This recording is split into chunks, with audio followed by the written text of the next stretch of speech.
ese lugar. Te pedimos, Señor, que tu palabra pueda guiarnos, corregirnos, dirigirnos, mostrarnos, Señor, el camino, la senda de justicia que debemos de seguir, y que pueda quedar, Señor, sobre todo retenida tu palabra, que no sea un mensaje más, no sea una predicación más, que no hayan mentes y corazones indispuestas para recibir tu palabra, sino que al contrario podamos ser esa tierra que ya está preparada para que tu palabra pueda ser sembrada, esa preciosa semilla. En el nombre de Jesús, amén y amén. Bien, hermanos, pueden sentarse. Vamos a hablar bajo un tema: una iglesia que recibió poder. Así se llama este tema. Una iglesia que recibió poder. Creo yo que el deseo de Dios en este tiempo y desde los tiempos antiguos fue manifestar su gloria. Y que esa gloria no solamente, hermano, fuera visible para los demás, sino que también todos aquellos que Dios llamaran fueran parte de esa gloria.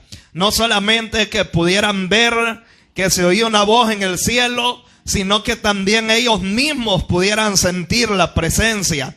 Desde el tiempo antiguo vemos cómo Abraham hablaba con Dios, cómo los patriarcas buscaban a Dios y encontraban a Dios en el monte, en el desierto, en diferentes lugares. De ahí vemos los profetas, cómo el Señor hablaba por medio de ellos. Vemos a Moisés, que fue un hombre el cual hablaba con Dios cara a cara, a tal grado de que el rostro de él resplandecía. Y cuando Dios quiso de alguna forma hablar con el pueblo tuvo miedo, porque se dio cuenta de que Dios, hermano, hacía temblar los montes. Que cuando Dios hablaba con Moisés salía humo del monte, el monte relampagueaba, y que era una expectación de gloria que los dioses de esta tierra no podían hacer. Solamente el Dios que se les había mostrado a sus antepasados y a los que precedían y los que continuarían con el legado que el Señor había destinado poner en la vida de cada persona. Así que vemos los profetas, vemos los jueces, vemos los hombres de Dios que siempre, hermano, tuvieron ese poder. Pero vino el tiempo de Jesús y sobre él también fue descendido, dice la Biblia, hermano, el Espíritu de Dios como una especie o forma de paloma. Y es ahí donde vemos que también, hermano, ese poder no solamente iba a ser, hermano, visto por medio de Jesús, sino que Jesús dio una promesa más allá, de que dijo que estas señales seguirán a los que creen en mi nombre. O sea, cuando hablaba de las señales, hablaba de ciertas evidencias o características, las cuales la iglesia, hermano, después de Dios ascender a los cielos, iba a derramar un poder sobrenatural sobre la iglesia, porque estas señales no iban a poder ser realizadas por medio de fuerza humana, por medio de intelecto, por medio de capacidades, por medio de astucia, por medio, hermano, de argumentos humanos, sino que estas señales, hermano, iban a ser manifiestas o manifestadas en la iglesia y en los creyentes por medio del Espíritu Santo, que iba a descender sobre a todos aquellos que creyeran en él. Así de que esas señales, como pondrán manos sobre los enfermos y los enfermos sanarían, esas señales como que pondrían manos sobre las personas que estaban endemoniadas y quedarían libres, esas señales como que alguien, hermano, gloria al Señor, comiera alguna cosa mortífera y no le haría daño, no iba a ser que la gente iba a andar tentando, iba a andar viendo si funcionaba, iba a andar viendo si, hermano, si aquello era verdad. Era un respaldo divino que iba a venir sobre la iglesia para que cuando fuera necesario, hermano, gloria al Señor, ese poder se iba a manifestar mediante esas señales. No era que los apóstoles andaban, bueno, como yo tengo el poder, voy a andar poniendo mano a lo loco. Como yo tengo poder, voy a andar comiendo veneno de serpientes, de animales venenosos. No, hermano, gloria al Señor. Ese poder se iba a manifestar sobre la iglesia cuando hubiera venido el Espíritu Santo sobre ellos. Y entonces ahí la cosa cambiaría. Jesús dejó siempre en claro que el trabajo no se acabaría, hermano, cuando Él muriera, sino que Él comisionó, Él mandó a sus discípulos y les dijo prácticamente, hermano, que después que Él fuera tomado de esta tierra, ellos tenían que ir y predicar el evangelio y hacer discípulos.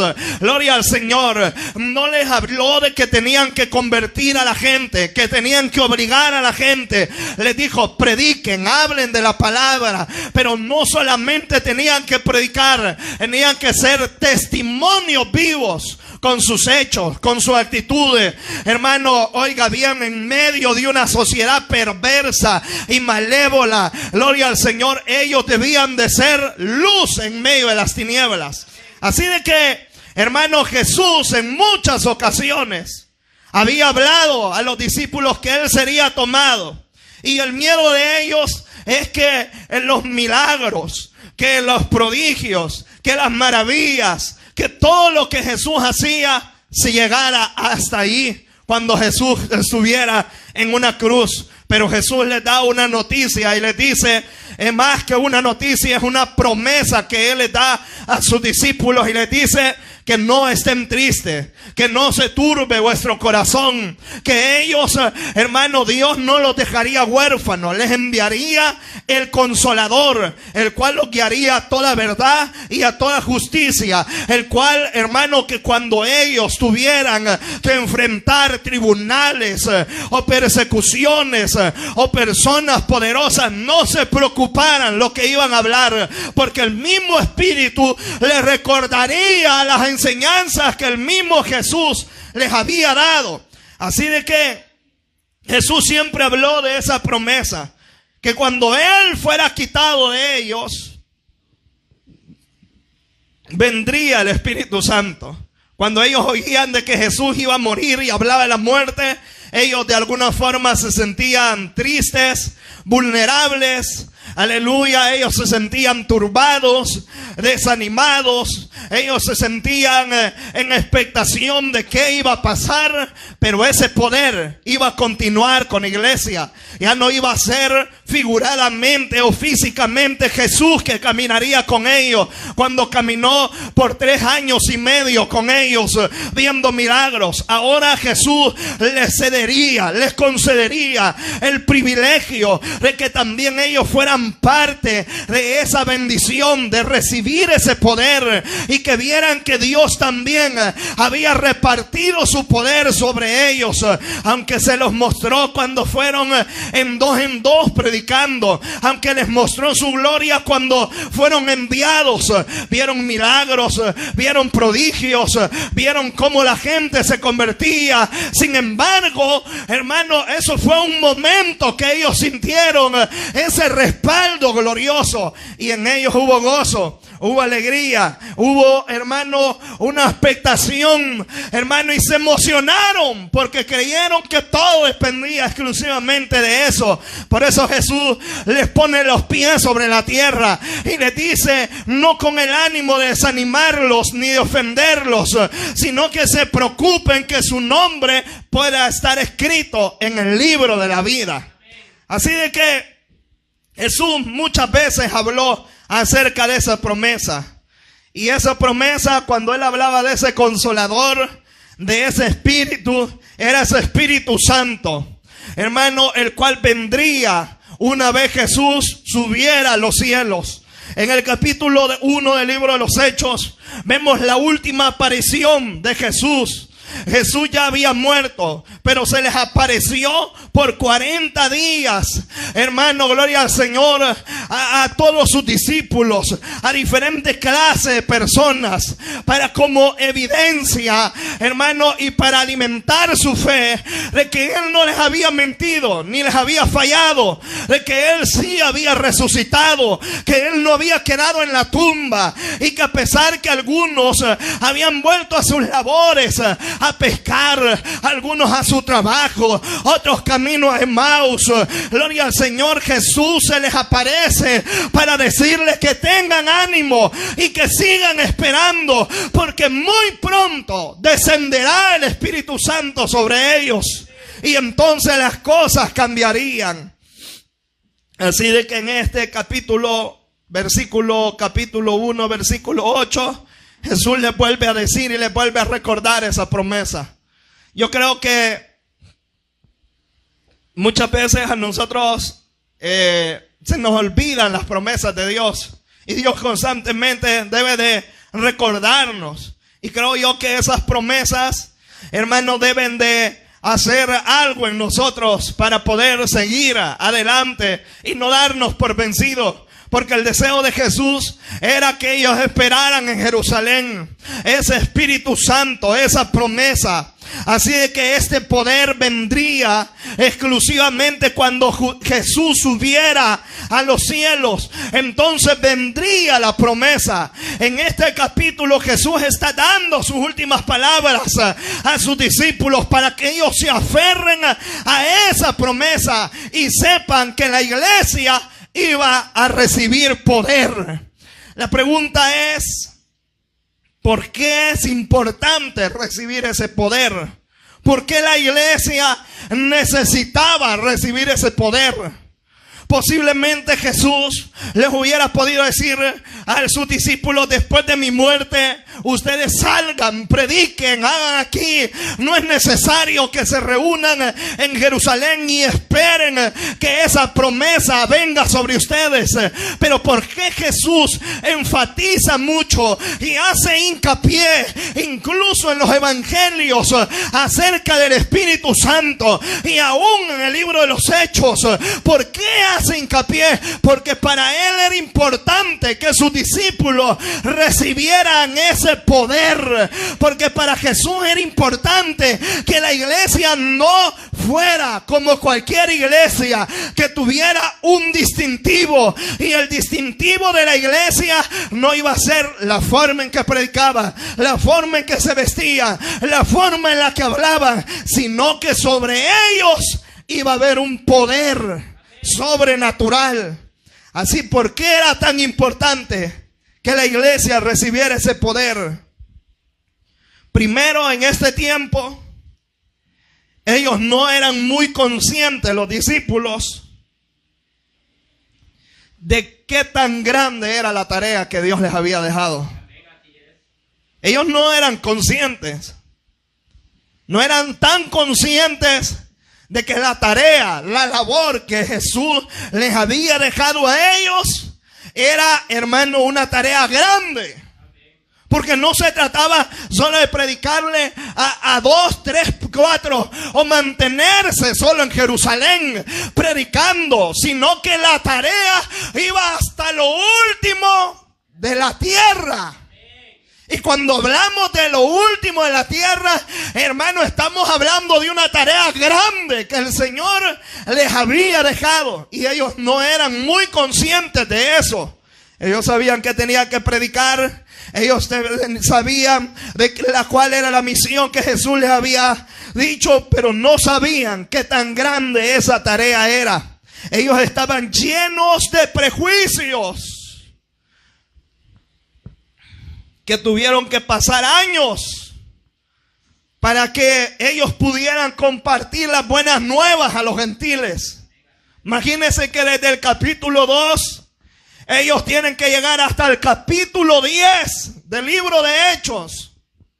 Se han pasado años. Hermano, gloria al Señor, porque el prejuicio aún de los judíos era que solo era para ellos. que la salvación había venido solo para ellos. Y que, hermanos, sí es verdad, ellos habían sido el medio por el cual, hermano, había nacido Jesús. Y que Jesús, la prioridad era, se lo dijo aquella mujer cananea, la casa de Israel. Jesús había venido por ellos, pero Juan nos da luz a esto y nos dice que a los suyos vino, pero los suyos no lo quisieron recibir. Aleluya. Jesús nos muestra ciertas parábolas que dice que un señor hizo boda para su hijo y mandó invitaciones para los convidados. Y los convidados dijeron, algunos, no puedo. Otros dijeron, estoy arando los bueyes. Otros dijeron, bueno, no tengo tiempo. Gloria al Señor. Y no se hicieron presentes los convidados. ¿Quiénes eran esos convidados? Israel, la nación de Israel. Hermano, gloria al Señor. Ellos eran a los cuales venía esta nueva noticia. Sobre ellos era que Dios quería cumplir esta promesa. Pero ¿qué hicieron ellos? Rechazaron. Por eso Isaías decía en el capítulo 53, 500 años aproximadamente antes de Cristo, ¿quién ha creído nuestro anuncio? ¿Quién creería el anuncio? Así de que, hermano, a los suyos vino, mas los suyos no los recibieron. Pero hubo un grupo de personas que le abrieron la puerta de su corazón y que recibieron, hermano, gloria al Señor.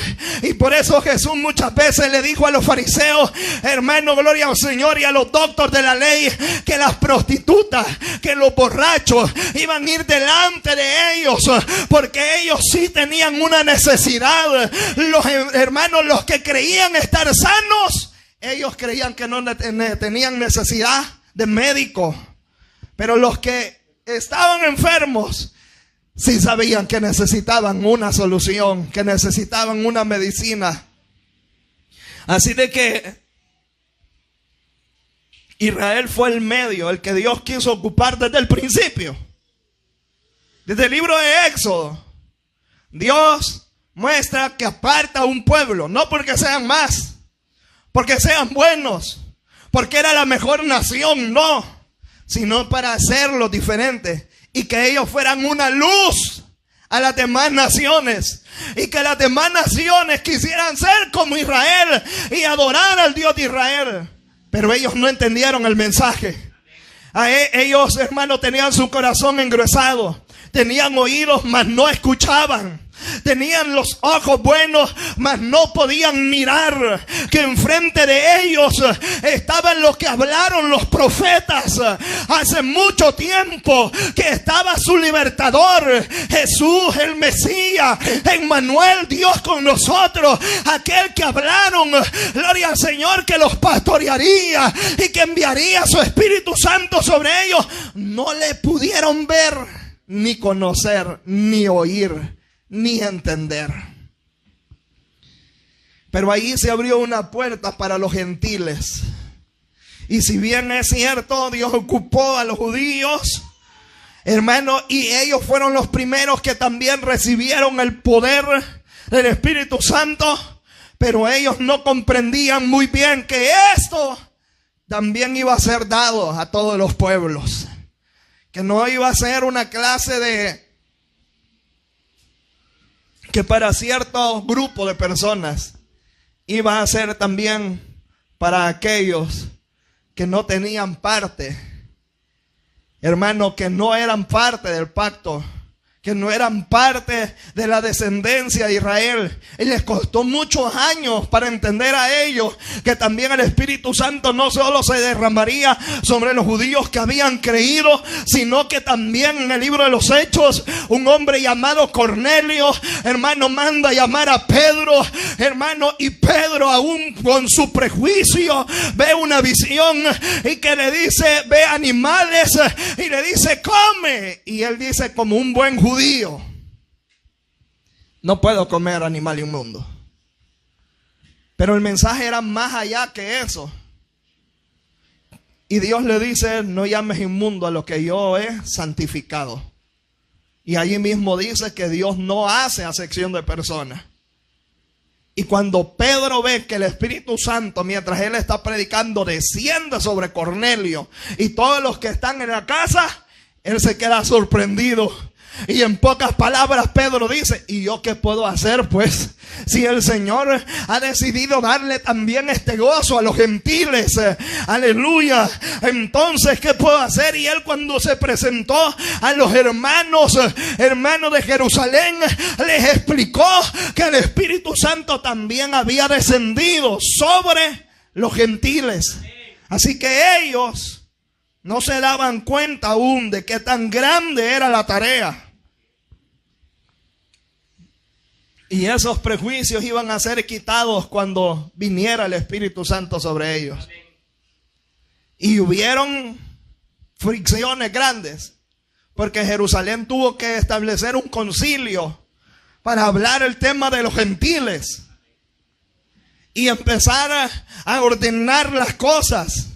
Gloria al Señor. Sin embargo, hermano, gloria al Señor, ellos comprendieron que los gentiles no los podían dejar a un lado, porque el Señor los había tomado en cuenta también. Así de que por eso era necesario que el Espíritu Santo descendiera sobre la iglesia, para que esos prejuicios fueran quitados. Fíjese que la iglesia está llena de prejuicios. Y a los que queremos metemos al cielo, y a los que no queremos no metemos al cielo. A veces estamos en la puerta y no dejamos ni entrar ni pasar a otros. Ni nosotros nos queremos salvar, ni queremos que otros se salven. Estamos como un obstáculo, gloria al Señor, para que, así como cuando en los ríos ponen sacos de arena para que el agua pueda retenerse en un cierto lugar o en una poza o piedras, así muchas veces queremos retener esto solo para nosotros y no dejar que los que tienen hambre, los que tienen sed, los que tienen necesidad vengan y prueben de esta agua que es y salta para vida eterna. Así que es necesario que el Espíritu Santo venga sobre la iglesia y que la iglesia reciba poder para que se quite los prejuicios que pueden haber, porque al final los prejuicios nos vuelven religiosos. Los prejuicios dañan nuestro corazón. Los prejuicios no nos permiten ver con claridad lo que Dios quiere hacer en los demás. Hermano, gloria al Señor. Es necesario que el Espíritu Santo venga sobre nosotros, porque era necesario que viniera el Espíritu Santo y recibieran ese poder la iglesia, porque también ellos no eran conscientes que la tarea no iba a ser nada fácil. Vaya, que la labor que ellos tenían encomendada no iba a ser fácil. Jesús les dijo en una ocasión que los mandaba en medio de lobos. Imagínense una oveja caminando entre medio de lobos. O sea, su primer depredador. O sea, Jesús les está diciendo de que no iba a ser fácil la labor, la tarea. A pesar que el poder del Espíritu Santo iba a estar en ellos, hermano, ellos pronto iban a empezar a tener dificultades. Pronto se iban a estar burlando de ellos, que estaban llenos de mosto, hermano, que estaban borrachos. Pronto estarían teniendo problemas porque, hermano, en el capítulo 3 del libro de los Hechos, un hombre lo habían levantado, un paralítico que tenía 40 años, y la multitud se asombra. Hermano, pronto iban a empezar a llamarlo blasfemos. Pronto iban a perder sus posesiones, sus casas, por causa de la persecución.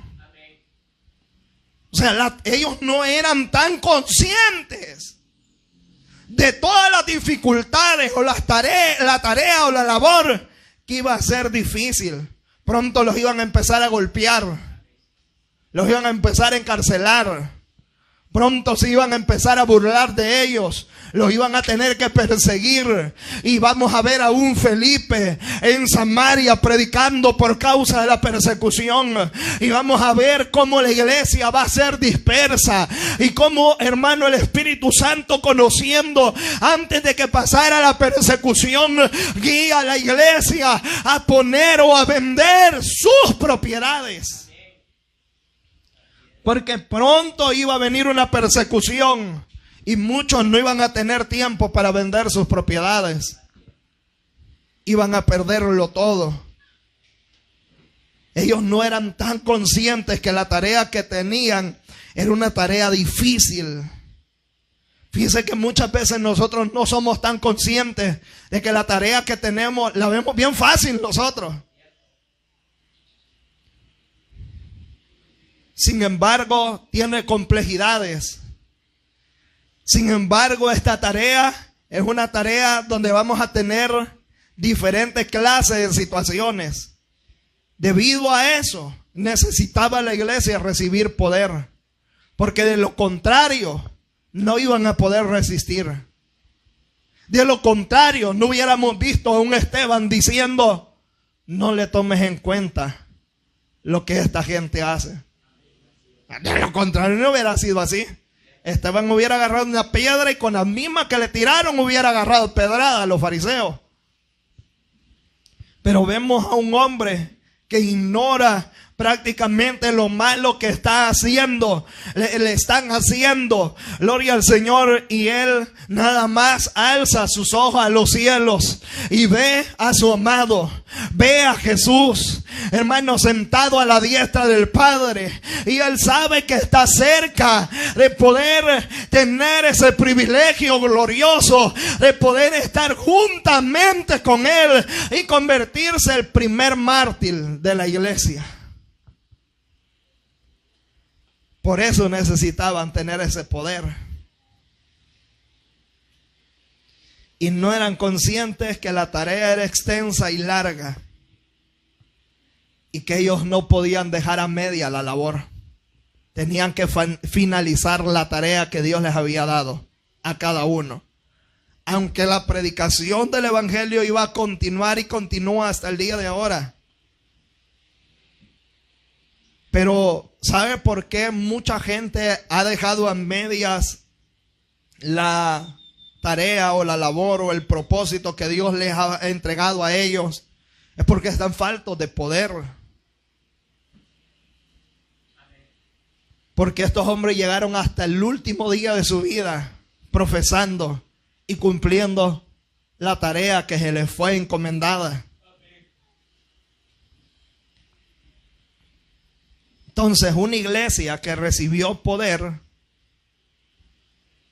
fue esta iglesia primitiva, y creo yo que nosotros no somos la excepción.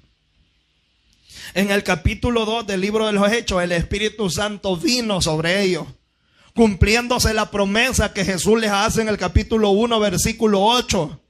Les dice que recibirían poder, pero en el capítulo 2 estaban aproximadamente como 120 esperando la promesa. Y fue que de repente vino un viento recio y el Espíritu Santo descendió sobre ellos. ¿Y cuál fue la señal de que el Espíritu Santo descendió sobre ellos? ¿Alguien me puede decir? Hablaron en lenguas. Excelente. Hablaron en lenguas. Y vemos cómo el Espíritu Santo, por medio de esas lenguas, transmitió un mensaje a los que habían venido específicamente a esa fiesta llamada la fiesta del Pentecostés, que era una fiesta que se celebraba. Hermano, y no voy a entrar mucho de trasfondo, pero específicamente había una clase de personas, infinidad de personas que venían de lejos a Israel, a Jerusalén, a estas fiestas. Y sabe que lo sorprendente de esas lenguas, que las demás lo entendían según el idioma. Los que hablaban egipcio Los que hablaban otro idioma entendían lo que estos hombres hablaban. ¿Y qué estaban hablando por medio de esas lenguas? Las maravillas de Dios. Y no dudo que esa fue una de las semillas que Dios sembró en mucha gente para que ahí fuera, hermano, un lugar para que la semilla se regara en diferentes lugares. Pero ¿cuál fue una de las señales que hablaron en lenguas? Más adelante el apóstol Pablo en el capítulo, primera carta de los Corintios, capítulo 12 creo que es, ¿verdad? Que habla de los dones, y si no me equivoco también en el 14, porque en el 13 habla del amor. Así de que, hermanos, el apóstol Pablo iba a presentar cuáles iban a ser esos dones, que iban a venir exclusivamente del Espíritu de Dios. O sea, una iglesia que recibe poder o que ha recibido poder, deben de manifestarse los dones sobre la iglesia. Sobre aquellos que Dios ha depositado un don, ¿verdad? Porque si Dios no ha depositado un don en usted, pues no va a manifestar un don por medio del Espíritu. La iglesia debería de ansiar los dones y de anhelar. Fíjense que con el tiempo que hemos evolucionado, esto de amar y desear los dones se ha perdido dentro de la iglesia. Porque yo quiero ver aproximadamente unos 15 años que vine al evangelio, base a todos los vacíos que habían en la iglesia acerca de la interpretación de la palabra y todas esas cosas, pero algo tenían las iglesias proféticas. Y lo primero que me enseñaron a mí era anhelar los dones del Espíritu Santo. A formar eso de querer yo, no de una forma envidiosa, ¿verdad? Siempre han existido los envidiosos, pero hermano, le llevaban a uno, pídale a Dios un don. Pídale al Señor que lo llene de su Espíritu Santo. Pídale que el Señor lo bautice. Pídale que el Señor lo use para su gloria. Pídale al Señor. Y hermano, y en la iglesia donde yo estaba era lindo, porque la mayoría de la iglesia manifestaba diferentes clases de dones. Pero con el tiempo, al parecer, nos volvimos más, ¿cuál sería la palabra? Más sociables, más cómodos, más como que ya no es importante, ya no es necesario. Pero déjenme decirles que los dones son necesarios en la iglesia, porque sirven para la edificación de la misma iglesia, sirven para fortalecer la fe, sirven para que Dios manifieste, hermano, gloria al Señor, ya sea por don de sanidad. Imagínense cuántos enfermos necesitan sanidad aquí en la iglesia. Que si alguien tuviera el don, solo dijéramos, hermano, pase, ore usted por los enfermos. Y como el que tiene el don, ora y se sana el enfermo. Entonces, ¿qué tan necesario se ha vuelto la iglesia realmente primitiva, la cual deberíamos de nosotros también parecernos, y que el Señor nos ayude? También debe de haber esa manifestación de dones. Y quiero que seamos maduros. No hablo de emociones, no hablo de locura, no hablo de todo lo que usted ha visto que es falso a través de las redes. Hablo de la genuina, hermano, gloria al Señor, de lo genuino, de lo que es del Espíritu, lo que viene de Dios, eso que usted no puede detener ni frenar cuando el Espíritu Santo viene a su vida. Y si usted tiene un don, hermano, es momento de que lo desentierre y lo desempolve, porque usted no puede ser egoísta y retener ese don solo para usted, porque se le fue dado ese don para la edificación de todos los que somos del cuerpo de Cristo. Vaya, es como el que puede predicar, digamos, dijera, No, yo no quiero. Fuera egoísta, porque el tema de la predicación se le fue dado para ser de bendición para los demás. Sin embargo, los dones también fueron esa señal que la iglesia recibió el poder. Y hay gente que dice estas palabras: ay, es que la gente no me cree. Ay, es que la gente se me queda viendo raro. Eso no es excusa para que usted no manifieste un don que el Señor le ha entregado. Eso solamente es una excusa hueca y vacía que usted ha fabricado para enterrar su don, para poder decir no, porque a los discípulos y a los que estaban en el aposento alto le llamaron borrachos. Y no se quebraron a los profetas como un profeta Micaías que le dijo: hermano, a un rey no vayas. Lo metieron a la cárcel y lo golpearon. Aquel profeta que le dijo: altar, altar, aquel altar que Jeroboam había fabricado. Jeroboam extendió la mano para golpearlo. Y cuando iba acá, se le hizo como una rama seca la mano. No era como los profetas del antiguo tiempo, en el tiempo de Elías, de que tenían que andar escondiéndose en cuevas porque estaban siendo perseguidos. Pero cuando venía la palabra que Dios tenía que manifestar, ellos la hablaban. Isaías, Jeremías, incluso lo metieron en un lugar, en una fosa séptica. ¿Cómo la ve? Fíjese que en el campo todavía existen esas. ¿Qué pasa si quitamos ese baño y le dijeran a usted: vas a seguir hablando palabra de Dios, y lo tiraran bajo 5 metros de alto en esa fosa, y le dijeran desde allá: seguí hablando, seguí profetizando, seguí anunciando? Porque lo terrible era que Jeremías anunciaba el mal que había de venir.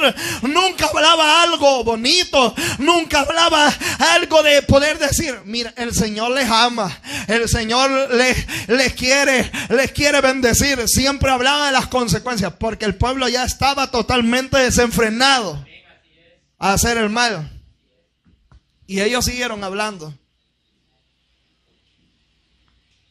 Y la excusa de ahora que los dones no se manifiestan es una de esas, que no nos creen, que eso. Y hermano, y que Dios nos ayude a nosotros, porque el Señor nos va a pedir cuenta a cada uno de nosotros. Hermano, gloria al Señor. La señal que la iglesia recibió poder fue que se manifestó el don de lenguas.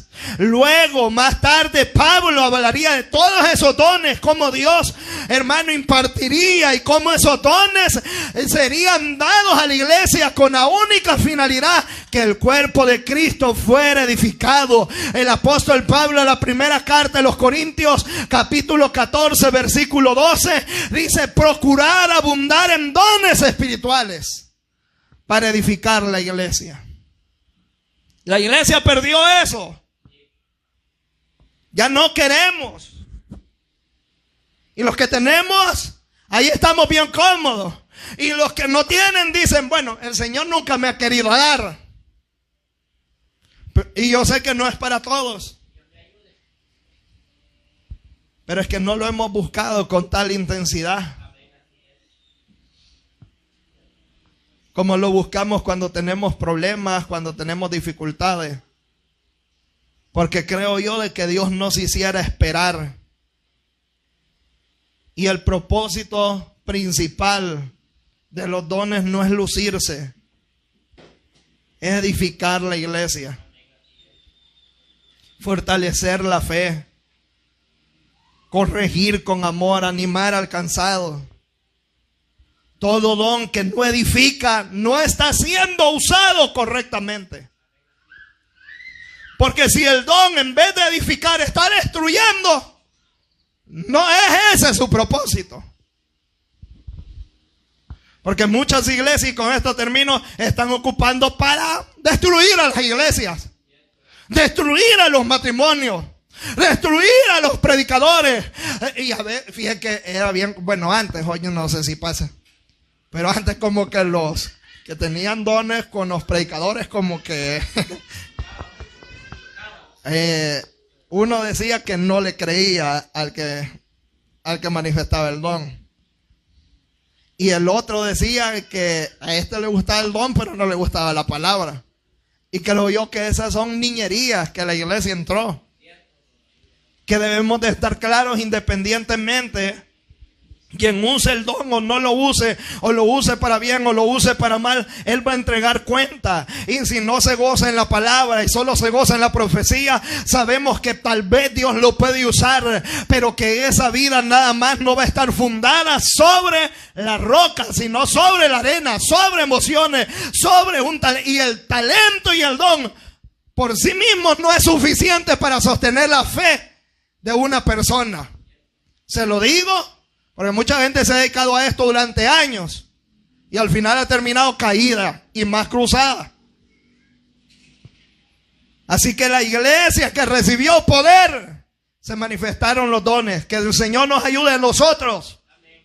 Que aquí haya profecía, que aquí hayan visiones, que aquí hayan sanidades, que hayan, hermano, gloria al Señor, oiga, sueños, que hayan visiones, que haya voz audible, porque seguimos creyendo que el Señor se manifiesta a través de estos dones y no somos parte de la teología que dice que eso era para los apóstoles y que eso cesó hasta Juan el Bautista, que fue el último profeta que hubo sobre la tierra. De ninguna manera. El apóstol Pablo aclara que los dones están vigentes hasta el último día que la iglesia parta de esta tierra. Somos conscientes que cesarán, somos conscientes de que mucha gente se enfriará y ya no hablará de parte de Dios, y que algunos le darán un mal uso al don, pero en medio de eso siempre Dios tendrá un hombre y una mujer de Dios que hablará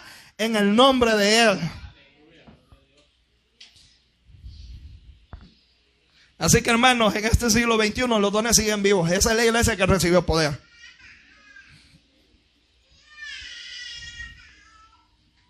Pero eso sí, todo tiene que ser ordenadamente.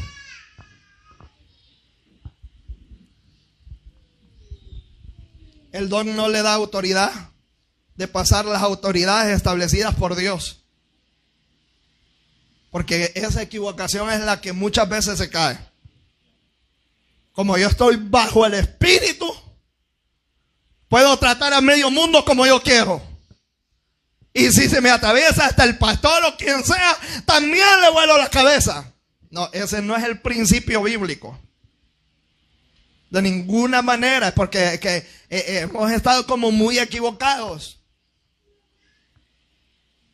Inclusive han habido abusos de autoridad a través de todas estas cosas.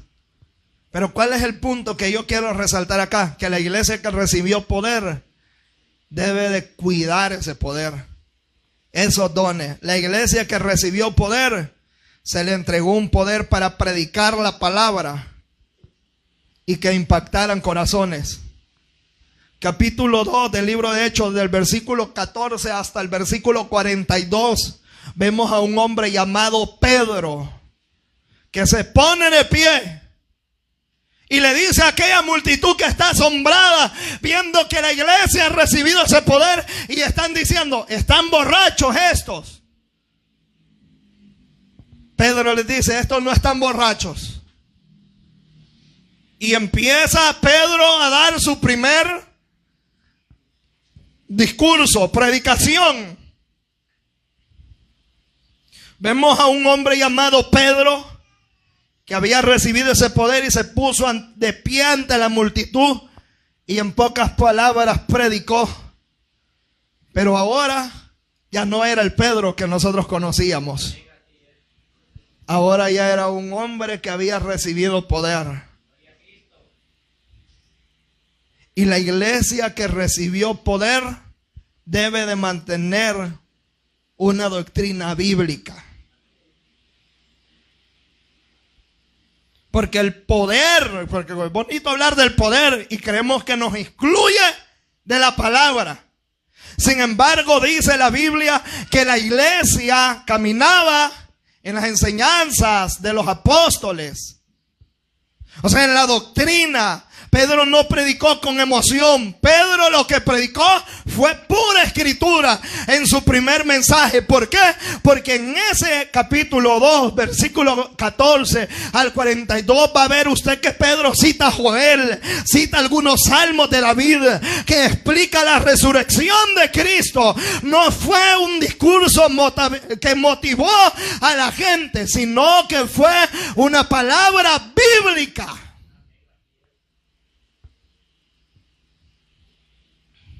Y era del vulgo. Si ponemos a Pedro y a Pablo en conocimiento, había una gran diferencia. Enorme. Sin embargo, vemos a Pedro que el mismo Espíritu Santo le ayuda a poder disertar la palabra bíblicamente. ¿Y qué produjo esa palabra? Produjo una convicción en los oyentes, que al oír esto, el corazón de los oyentes se compungió. Gloria al Señor, fue traspasado. Hermano, no era simplemente elocuencia, no le estaba produciendo el conocimiento, la elocuencia de este hombre, sino que detrás de esas palabras había un poder que había recibido, y era el Espíritu Santo, hermano, el que estaba impactando esos corazones. Para eso necesitamos ese poder, para que cuando nosotros prediquemos, enseñemos, nos paremos en una comunidad, en una colonia, en una campaña o en una iglesia donde nos inviten, digan lo mismo que dijeron en Jesús en el capítulo 7, en sus últimos versículos, que había algo diferente en Jesús y en los fariseos. Y decían que Jesús enseñaba con tal autoridad. Hermanos, deseo de todo corazón que la iglesia realmente tenga ese poder y que caminemos de la mano. Hermano, gloria al Señor, porque hoy no solo necesitamos predicadores preparados, no solo necesitamos una estructura de un mensaje, no solo necesitamos palabras bonitas, no solo necesitamos una predicación, una exposición maravillosa, necesitamos también el poder y el respaldo y la autoridad del Espíritu Santo, para que nada más no solo se vuelva en nosotros un conocimiento, nada más se vuelva en nosotros, hermano, gloria al Señor, algo de que manejamos de aquí para allá, sino, hermano, que el conocimiento sin el respaldo bíblico no es nada. Solo seremos profesionales del púlpito. Y es lo que muchos predicadores se volvieron hoy a través de los años. Ya citan, leen, ya todo lo tienen procesado. Pero que el Señor nos ayude, que en nosotros siempre haya poder para disertar la palabra, para reprender el pecado, para poder seguir caminando en la fe verdadera, y para que ese poder también nos respalde. Ese poder no nos exime a nosotros del compromiso de poder leer la Escritura y que nuestra predicación sea bíblica. Porque no podemos decir como antes, ¿verdad? Aquí donde abra el Señor nos va a hablar. Ay, papito, y si te sale una gran descendencia, ¿qué vas a hablar? Ajá. Imagínate hablar, te sale la genealogía de Jesús y no conoces a ninguno de los prójimos que salen ahí. No. La predicación bíblica la trae el Espíritu Santo en nosotros. Y no podemos tampoco decir, como yo tengo poder, y abre tu boca que yo la voy a llenar. Porque no podemos hablar de algo que no sabemos. ¿O no se siente feo usted cuando de repente están hablando de un tema que usted ni sabe y no puede opinar nada porque no sabe? Y le dicen, ¿y usted qué piensa? No, que está bien, dice. Ajá, porque como no sabe.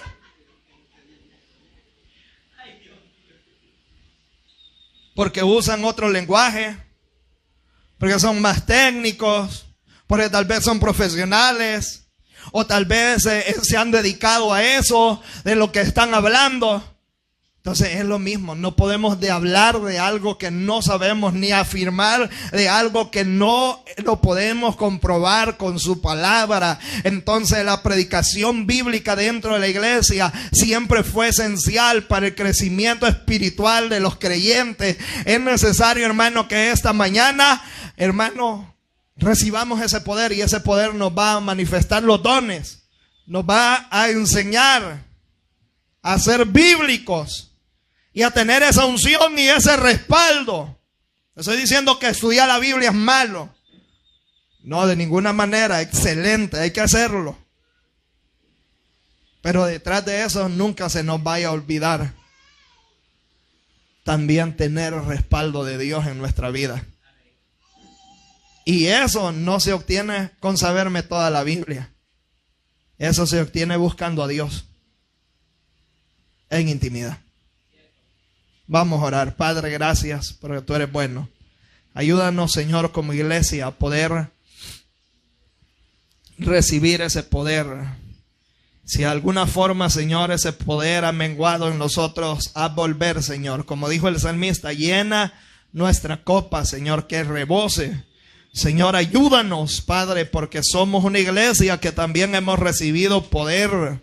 Y no podemos estar en este siglo XXI como una iglesia más, Señor, marcando un número en la zona que tú nos tienes, sino una iglesia donde realmente se derrame tu poder, donde los ríos de agua viva, Padre bendito, desciendan y estén sobre nosotros, esa fuente inagotable, Señor, y que tu palabra también sea lumbrera nuestro camino, Padre, en el nombre poderoso de Jesús. Amén y amén.